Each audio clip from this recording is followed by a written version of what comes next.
Rail station মানুষের, যেখানে আসলে মানুষের জীবনের কিছু সত্য জিনিস, সত্য ব্যাপার, সত্য বিষয়গুলো বেরিয়ে আসে। কেননা মানুষের জীবন যে অস্থায়ী, রেল স্টেশনের মতো জায়গাগুলো আসতে, তো ব্যস্তময় কোনো রেল স্টেশন নয়, নীরব বিস্তর আঞ্চলিক যে রেল স্টেশনগুলো আছে সেখানে আসলে বোঝা যায় মানুষের জীবন এরকম, কখনো ভরা যৌবন, কখনো পুরো শূন্যতা।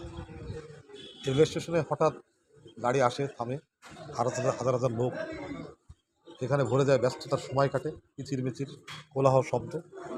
আবার ঠিক 2-4-5 মিনিট পরেই এত নীরবতা, সুষার নীরবতা, যেমন এখন আছে তেমনই মানুষের জীবনটাও ঠিক সেরকম।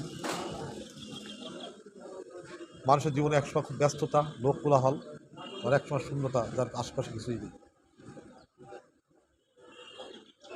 এরই মাঝে আমাদের বেড়ে চলা, ছুটে চলা, জীবনের বাস্তবতা এটাই। একসময় সময় পর্যন্ত মানুষের জীবনের মূল্যায়ন করা হয়, একসময় তা নিঃশেষ হয়ে যায়।